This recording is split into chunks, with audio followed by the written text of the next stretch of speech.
Yuni aja kan, tapi kan insya Allahnya kalau di dalam Al-Quran kita pasti ada tanda sifir bulat. Iya. Jadi ini ginti aja, walaupun Yuni tidak hafal kata-katanya di sana, lina bebua gitu ya, tabalua gitu ya, tatslua, misal tak hafal lah itu ya. Intinya kalau Yuni melihat alif, di atas alif itu ada tanda sifir, udah berarti matnya Yuni nggak baca panjang gitu. Iya, khusus kata-kata yang di situ aja kan. Kalau yang dibaca panjang saat waqaf, contoh di situ ada kata qawariro gitu ya. Iya, ya kan? Jadi memang kan makanya kadang-kadang tapi tidak pun dihafal tidaklah, saya bilang kita di Al-Qur'an tuh kita lihat kok, sadar kok kita itu. Bisa kok kita. Kenapa? Kuncinya di sini aja Yuni. Ingat kan, kalau pasangan alif itu dia bisa kita baca panjang didahului fathah kan? Gitu nak. Coba Yuni perhatikan kalimat. Apakah alif itu kadang-kadang dilalui fathah, kadang-kadang enggak. Harokatnya dia perhatikan. Sebelum alifnya didahului apa di situ kalimatnya? Coba satu kalimatnya apa? Coba Yuni baca. Litat luwa. Wawnya tuh harokat apa? Fathah. Iya. Kadang-kadang kita bingung di situ bahasa menyalahi kaidah umum. Kaidahnya udah benar ini. Tapi kenapa di situ tidak dibaca panjang khusus di kalimat ini? Coba kita balik ke Al-Qur'an. Coba itu posisi di surah berapa ayat berapa? Ada loh di situ. Coba kita lihat. Coba dilihat. Kalau kita lihat keluar kita akan salah dalam membacanya? Enggak. Bisa. Ya, kadang-kadang kalau kita nengok buku tajwid aja kita membingung, padahal tidak.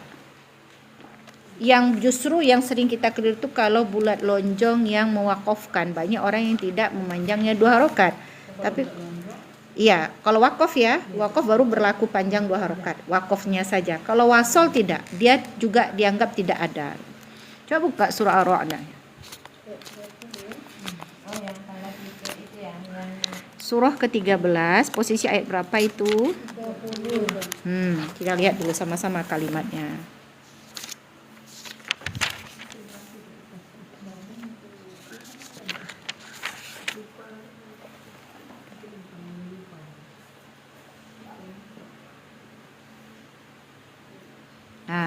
Tapi kalau kalimat-kalimat ini, ya kalimat-kalimat ini mirip-mirip kok.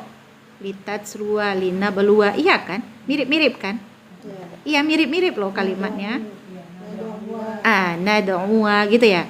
Ya jadi memang pada hakikatnya kalau yang khusus yang di tabel A ini ya Yun, itu dianjurkan kalau kita tuh untuk mengingat, berarti menghafal gitu. Jadi kalau kami itu harus nyetor dulu bahasa kalimat ini. Iya. Iya, Yuni karena masih bingung menengoknya kan. Tapi intinya di Al-Quran inilah kita lihat. Walaupun Yuni lupa nih dengan kata litat serua ini Yuni terpat. Yuni ingat aja, di atas alifnya ada tanda sifir. Jadi walaupun seandainya Yuni tidak terhafal kata litat serua, lina belua, tad'uwa, misal tak hafal. Intinya walaupun Yuni melihat wawnya ni fathah, setelah waw ni alif secara syarat untuk dipanjangkan dia berlaku. Kan gitu ya?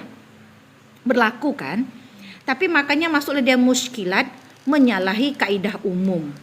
Kaidah umum itu disalahinya, padahal kaidahnya itu udah benar, ada alif didahului fathah. Tapi khusus pada kata di Ar-Ra'd ayat 30 ini, pada kata litat serua jangan dipanjangkan di kata ini, makanya dihadirkannya lah tanda sifir di atas alifnya. Jadi sebetulnya poin di sini apa? Gak usah pun kita hafal kata-kata litat serua, nadhuwa, hafalnya tanda sifirnya aja gitu loh saya bilang. Kalau mau hafal katanya kan repot banyak. Kalau tanda sifir kan cuma 2, bulat lonjong, bulat sempurna ya. Bagaimana membedanya Zah? Udah, bulat lonjong sama bulat sempurna perbedaannya hanya saat waqaf. Mana yang beda? Bulat lonjong. Bulat lonjong itu jika diwakafkan dia dipanjangkan 2 harokat. Tapi baik bulat lonjong atau bulat sempurna, mau wakaf atau wasol, wakaf berarti berhenti atau baca terus, dia tidak dianggap ada alif itu. Berarti kalau tidak dianggap ada, berarti tidak dibaca panjang. Udah itu aja. Kalau kita melihat di atas alif itu ada tanda sifir, Udah itu aja. Walaupun kadang-kadang terlupa nih Za dengan kata litat selua, ya kan? Bingung. Panjang atau enggak ya? Syaratnya ketemu nih. Alif didoli fathah. Kan gitu tuh. Makanya dia masuk muskilat menyalahi kaidah kaidah umum tuh disalahinya.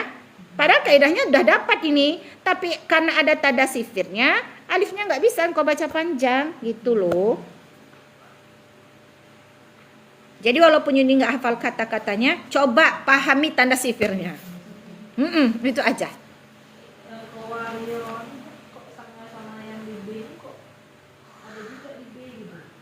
Betul. Karena kata qawariro itu surah Al-Insan ya. Iya, 14 ke 15 ke 16 itu kalau kita memprakteknya wasol. Jadi pertama di 15 16 Bu nilai yang qawarironya? 16. Awal 17 qawariro lagi. Ujung 16 qawariro. Kan gitu. Awal 17 qawariro. Kan gitu ya? Iya. Ujung 16 qawariro gitu kan? Bulat lonjong kan? Ujung 16 nih. Kalau awal 17 tanda sifir bulat sempurna kecil, gitu ya? Iya. Jadi intinya nggak usah bingung. Kalau di ujung 16 berarti wakafkan bacaan dong. Panjang kalau 2 harokat. Berarti kalau di awal 17 muwasol kan pendek dong. Kan gitu aja. Gitu ya. Iya, jadi bahasanya kalian nggak usah bingung dengan kata-katanya. Apapun lah kata-katanya kita jumpa. Intinya pahami bagaimana menggunakan tanda sifir itu. Kan kuncinya di situ aja sebetulnya. Maka saya bertanya kemarin di sama itu, kenapa sih di sini nggak dibahas tanda sifir aja? Kalau dengan kata-kata itu ya begitu ujian banyak. Karena sesungguhnya buku di tajwid itu dengan langsung lihat Al-Quran nggak serepot dengan di buku tuh lah. Senang kok di Al-Quran ini. Intinya diterangkan aja sama murid tuh yang harus engkau ingat. Pahaminya tanda sifir yang 2 itu. Ya, kalau kita baca mustadil sama mustadir kan udahlah, nggak usah bahasa Arabnya lah, bahasa Indonesia aja. Bulat lonjong, bulat sempurna. Bulat lonjong bagaimana Za? Bulatnya agak besar sikit. Bulat sempurna Za yang kecil bulatnya. Udah. Jika engkau melihat dua-dua tanda bulat itu di atas alif, jika mewasolkan, jika meneruskan bacaanmu, alifnya jangan dibaca panjang. Udah begitu bahasanya. Hilangkan aja. Jadi Zah kalau wakaf khusus. Kalau wakaf kalau berhenti khusus untuk bulat lonjong. Bacalah dia alifnya 2 harokat. Iya, berlaku matnya. Dah itu aja kuncinya. Jadi enggak usah pusing-pusing dengan kata di situ. Memang kalau untuk menghafal kalau yang pusing. Kalimat ini kita di akhir kalimat yang lonjong itu, berarti tak ada yang bulat kecil ya? Enggak, insya Allah sepengetahuan saya jumpa dia tetap lonjong. Tetap dia lonjong kan? Iya, gitu. Karena kaidahnya memang di lonjong yang bisa dipanjangkan. Karena yang kecil itu, yang sempurna itu, baik wasol dan wakaf dia tidak bisa dipanjangkan. Kaidahnya begitu. Al-Quran Indonesia ada. Ayo kita buka. Kita tengok ini apa tunjuk Yuni ya. Ada. Tanda sifir itu cuma kan penjabarannya kita tak tahu kan. Ada. Tapi secara kita ngaji, guru pasti bilang yang itu tak boleh panjang. Ya. Ada tanda bulat itu tak boleh panjang. Itu aja. Kan guru tuh dulunya bilang ada alif di tanda bulat jangan baca panjang ya. Dia tak pandai nerangkan mustadir tak ada. Jadi pentingnya gitu aja dia cakap. Nah, jangan baca panjang. Ada alif ada bulat. Coba kita lihat dulu apa perbedaannya standar. Iya. Ada. Ada di kalau biasa. Ada. Mulai ngaji pun guru udah bilang kayak gitu kalau ada yang tapi dia tidak menjabarkan itu apa sebenarnya. Yang dijabarkan dia pun tak paham. Dia gitu juga dapat ilmunya dulu. Macam apa? Jadi dia nyampaikan ke kita begitu juga bunyinya gitu. Jangan baca panjang gitu. Dan nanti atau tanwin ketemu huruf yang berapa IPA gitu kan. Dia bilang IPA itu pokoknya dengung itu katanya kan. Tapi cara misalnya kalau di Al-Quran Indonesia Yun, bulat lonjong tuh lebih sempurna, besar. Coba tak percaya. Nih, tuh. Cantik kan bulatnya? Tuh. Ya, jadi pertanyaan murid-murid nih sama sabah Al-Quran nih surah Ar-Ra'd ayat 30 kata litat selua. Kan di atas alifnya ada bulat lonjong gitu ya. Jadi kalau ketemu ini kan kaidahnya dapat ini. Wawnya fathah, lalu ada alif, berarti panjang nih, tidak khusus pada kata ini. Jika melihat berarti nggak usah hafal katanya lah, asal melihat alif nih ada bulat lonjongnya, berarti alifnya nggak dianggap panjang. Makanya bahasa di sana muskilatnya menyalahi kaidah umum, ya kan? Jadi pembahasan kata litat seluar ini termasuklah yang menyalahi kaidah umum, ya. Ada maupun mushaf Indonesia atau mushaf Madinah dia tetap ada. Makanya saya bilang nggak usah dihafal katanya litat selua, lina belua, tad'uwa, pusing, lakinna, ya. Udahlah, nggak usah dipusing-pusingkan. Pentingnya Yuni harus memahami tanda sifirnya aja. Udah, ingat aja tanda sifirnya.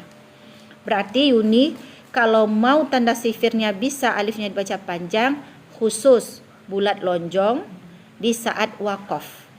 Udah gitu aja pemahamannya, kuncinya, ya. Jadi baik dia bulat sempurna, baik dia bulat lonjong, kalau ketemu itu jika mewasolkan bacaan atau mewakafkan bacaan, nih ya. Untuk khusus bulat lonjong saja nih yang sebetul PR-nya. Yang kata bingung. Yang kadang-kadang bikin kita bingung nih karena qadarullahnya kalimat ini jarang pula ketemu, ya kan? Di surah-surah tertentu, ya. Kadang-kadang timbul keraguan-raguan kita. Makanya di situ bahasanya tanda sifir aja. Untuk bulat lonjong baru dibaca 2 harokat.